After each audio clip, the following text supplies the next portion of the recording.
la exposición de Luis Bertrand Arvaiz Escalante, La metadimensionalidad de la conciencia.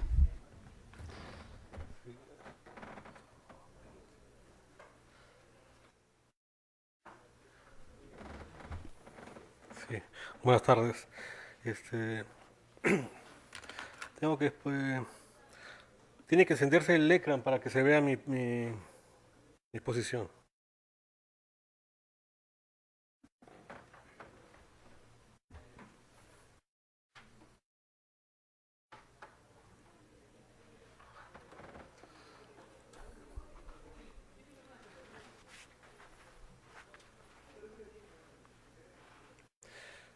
Bueno, yo voy a proponer una solución a un problema de la filosofía de la mente, que es la naturaleza de la ontología de la conciencia y de lo que se llama qualia o quale.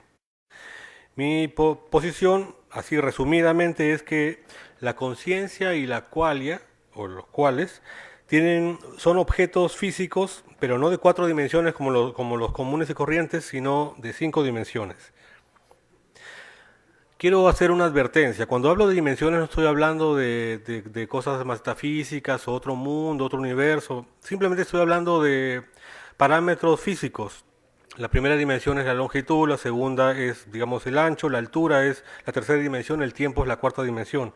O sea que estoy hablando de cosas así bastante concretas, nada metafísico. La naturaleza de las dimensiones tiene una naturaleza doméstica, digamos. Por ejemplo, las dimensiones se pueden medir. Nosotros podemos medir la primera, la segunda, la tercera, la cuarta dimensión de un objeto. Y hay que entender también que las dimensiones no son lugares, sino son cualidades de los objetos. Su largo, su ancho, su altura, su duración. Algunas teorías todavía no verificadas, como por ejemplo la teoría de supercuerdas, postulan que el universo tiene más de las 4 dimensiones de las que habla Einstein en la teoría de la relatividad. Por ejemplo, ahí tenemos un diagrama llamado Kaluza-Klein de 11 que trata de representar en nuestro mundo de 4 dimensiones las 11 dimensiones que tendría el espacio, según la teoría de cuerdas.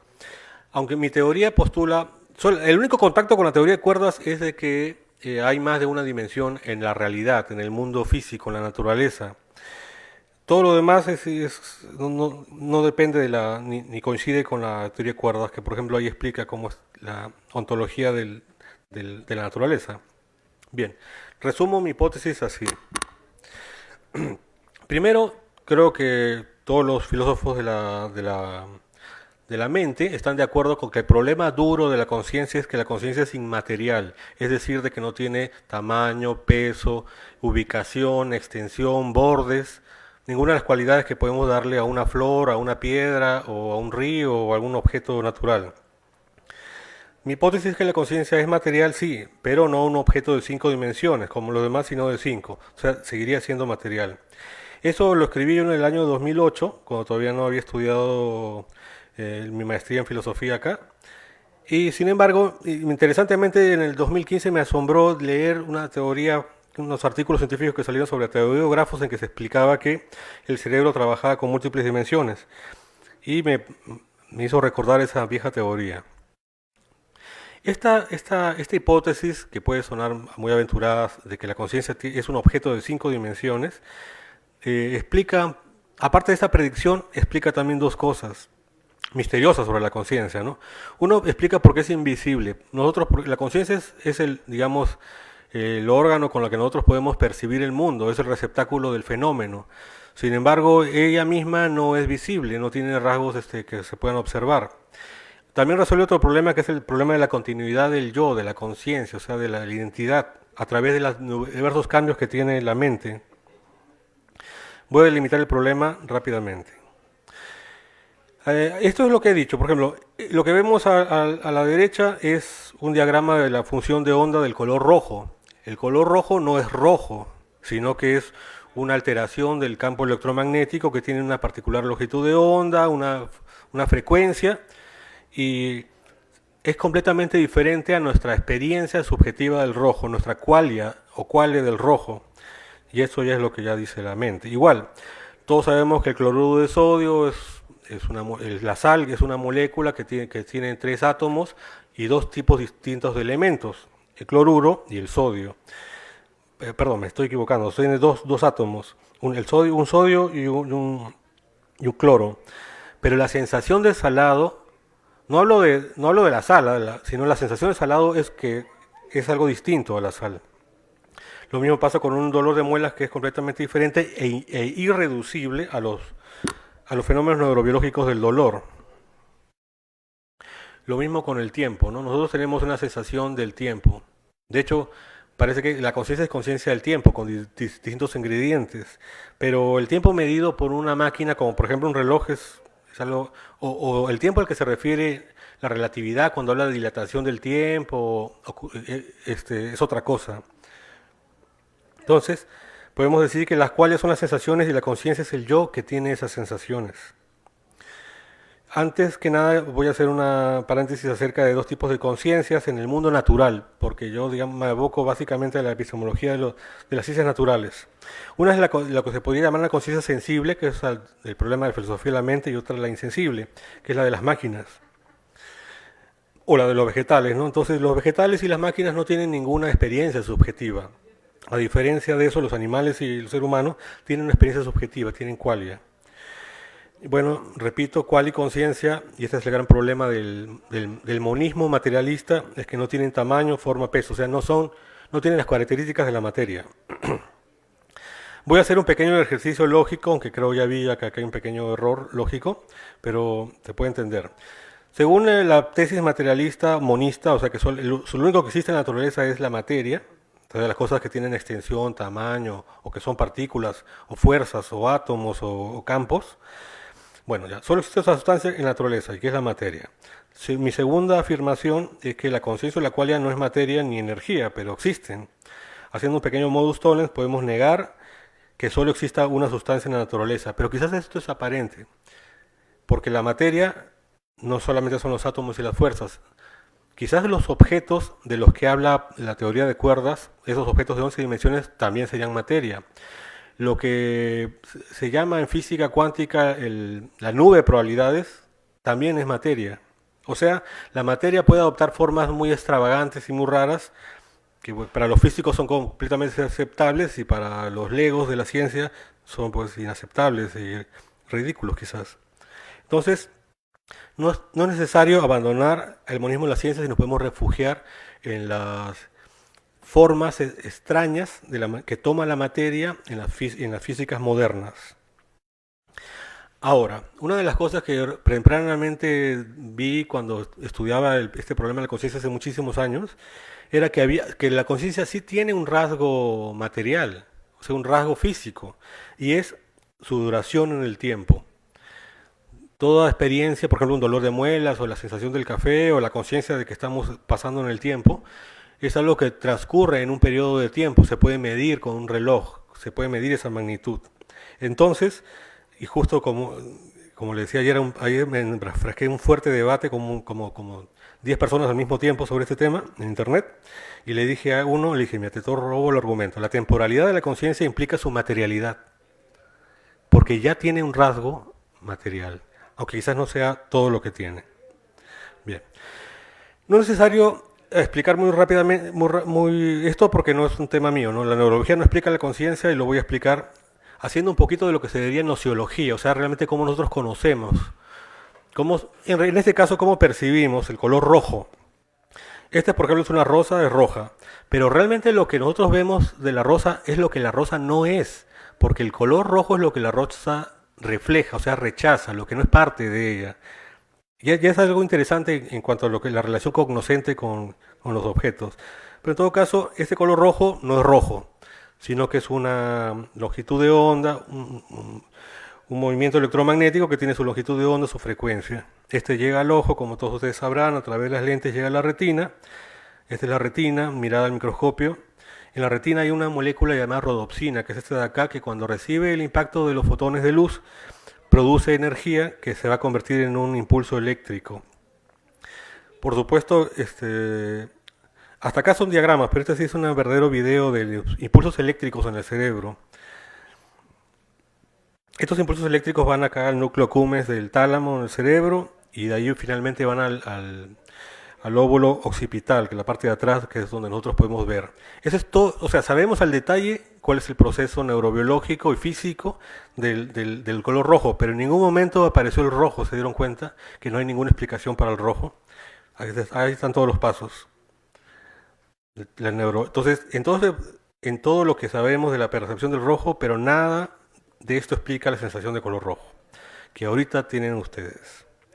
La continuidad del yo es otro problema. La sensación, o sea, el yo va cambiando. Digamos, acá una persona tiene su cuerpo va cambiando, no es la misma persona. O sea, primero vamos con el principio indiscernible. Una cosa es igual a sí misma si tiene las mismas cualidades, o sea, es identidad. No hay dos cosas que sean distintas que tengan cualidades similares. Entonces nosotros no somos iguales a nosotros mismos por el solo hecho de cambiar físicamente y también el contenido de nuestras ideas. Hay un argumento que dice, la tercera imagen va por eso, que hay una continuidad de diferentes sujetos que hacen el único yo, ¿no? Ya, pero eso solamente habla de una relación y una secuencia, no de una identidad. Entonces digamos que según principio discernible nosotros no somos la misma persona que entró por la puerta. Pero la solución estaría acá. La conciencia es un objeto tridimensional, o sea, de más de 5 dimensiones, y como vemos en el diagrama que dice 5, creo que ustedes sabrán por geometría básica que con un objeto de n dimensiones se proyecta en un objeto de menos dimensiones, pasan cosas interesantes. Nosotros estamos atrapados en el 4D. No digamos que estemos atrapados en el 4D porque el 5D sea otro universo, otro mundo, otra galaxia, no. Sino porque nosotros solo percibimos en 4D, o sea, vemos que las cosas se mueven, o sea, que están en el tiempo, que tiene largo, ancho, anchura, pero la conciencia misma, en mi posición, es un objeto de 5D y su sombra, necesariamente cambiante, es la que nosotros observamos como el cerebro funcionando. Me voy a explicar así. ¿Cómo va mi tiempo? ¿Cuántos minutos tengo? 2 minutos, por favor. Ok, entonces me voy a apurar. Entonces, lo que yo digo es, cuando nosotros observamos al cerebro funcionando y correteando todos estos...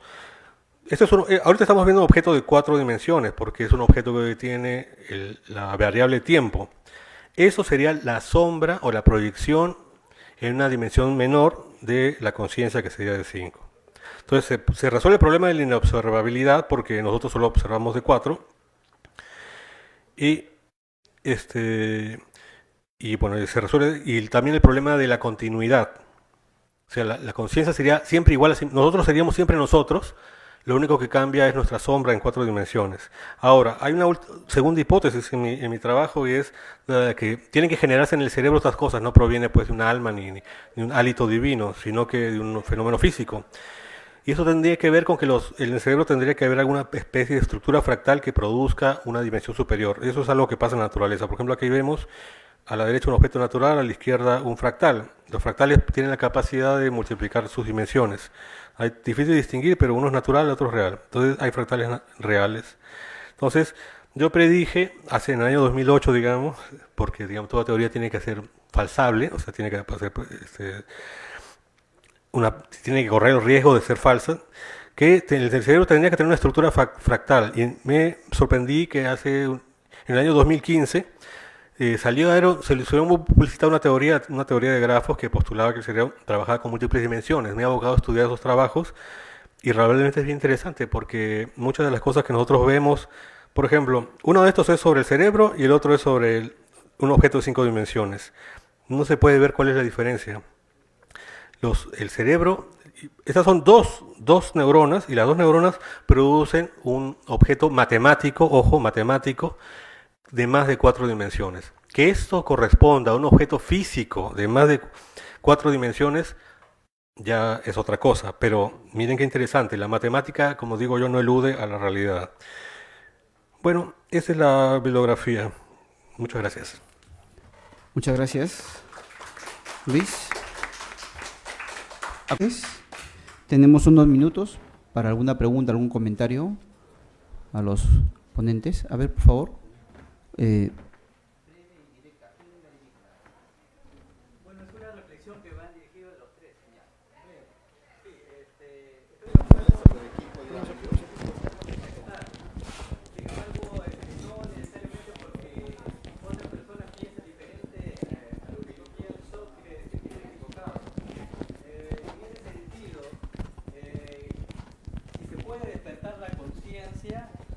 ese es un acto positivo.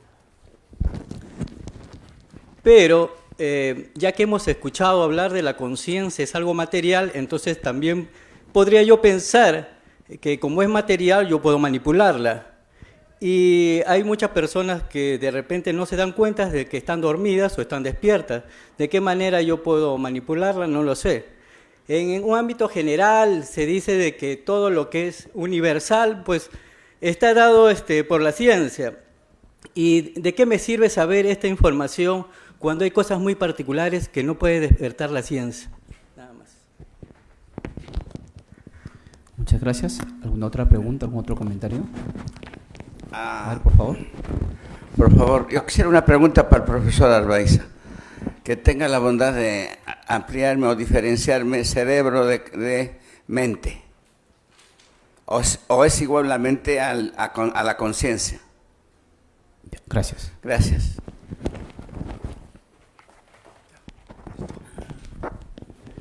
Y una última pregunta ahí, joven. Aníbal, por favor. Sí, la pregunta también es para el doctor Arbacía. Quisiera preguntarle cómo podríamos interpretar la qualia como materia. Porque si entendemos que la qualia es la percepción que tenemos, por ejemplo, del color rojo, y como usted ya nos demostró todo el proceso en el que logramos llegar a esa percepción de rojo, en ningún momento se presencia la percepción de rojo como tal. Así que, como usted postula que es una materia en que se demuestra en una forma distinta, quisiera que por favor profundice en ese aspecto. Gracias.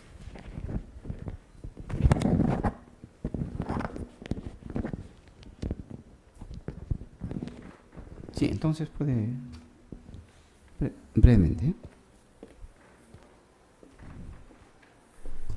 A la primera tingencia que tú dices que, claro, yo postulo que la conciencia, ojo, no estoy refiriendo a la conciencia como esa carga culposa, ni esa voz que nos dice compórtate bien, compórtate mal, sino me estoy refiriendo a lo que se llama la filosofía de la mente, el receptáculo, el yo, el fenómeno, ¿no? El sujeto.